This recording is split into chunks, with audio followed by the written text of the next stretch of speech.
is Jane Henderson. I am a luthier. I make guitars and ukuleles in Asheville, North Carolina. The community that I grew up in, very small in the middle Southwest Virginia.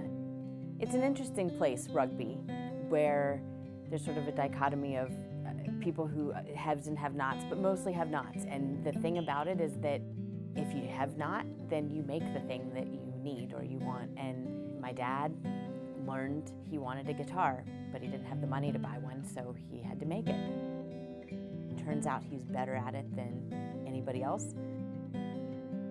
That's one of the biggest things for me when I said, I want to make this guitar, or can you give it to me? And he said, no, you have to make it and be here in the shop. I thought it'd be awful.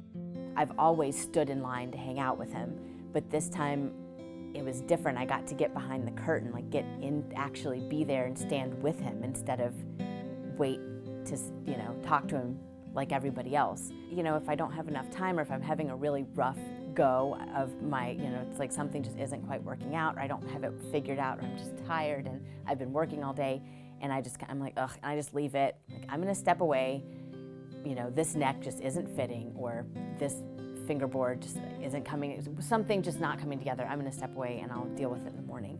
But then I come out and it's done for me. Like, he's worked all night and done it and gotten it finished. Being a parent now myself is interesting, where it's like, okay, he gives so much to me and selflessly and thoughtlessly doesn't even consider, that he spent his entire day or 3 hours of his night sanding my guitar so I wouldn't have to in the morning. I do that.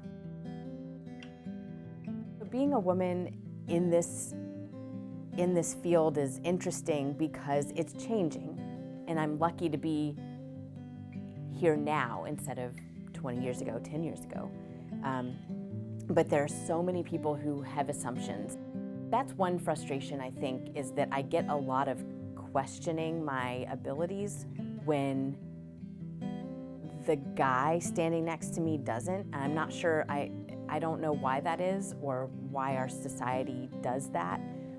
It just is what it is, but I am definitely hoping to change that, and any inlay classes that I do or any teaching classes, I try really hard to have more women in them than if I can. If there's female interest, I always let them in first. There are a few other women builders, and they're older than I am, and they're great, and they, I guess they get it.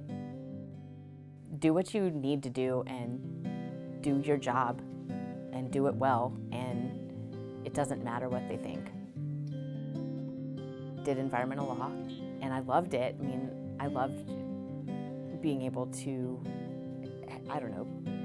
protect the environment if I can. It really matters to me. It's we only have the one, so, why waste that? Why use all of our resources when there are other options? I get to do things with my hands, but I also get to push sustainable materials and a sustainable thought. My audience is old, rich, white guys, and those are the ones who need to hear it. And so I have a different platform. You're here, filming me saying this, versus when I'm sitting there writing a grant like every other environmental law and policymaker. I don't have to have a job. I can't wait to go to sleep at night so I can get up and go do this thing, because I love it. I just can't wait to do it and figure out a new problem or figure out a new way to do something, or can I use this type of sustainable or invasive plant to make a guitar today? It's interesting to think how your path, maybe, I don't know, is it decided for you? I'm not sure about that, but it just feels like I didn't plan this. I didn't ask to be good at it. I didn't ask to want to do it, but working with my hands is something turns out I really enjoy, and I'm not too bad at it. People really just want to share, and they want to love. They want to hold each other in kindness, I feel like, because this job, people ask me to make them an instrument, and it's an instrument to share with others. And that's what I think is really cool, is that I I get to provide a means for someone to show that they love someone else. You know, all the other facets, being a woman and pushing that, being environmentally conscious and pushing that, all of that aside, it's just a tool. And it gets, hopefully will bring, you know, two humans or more together.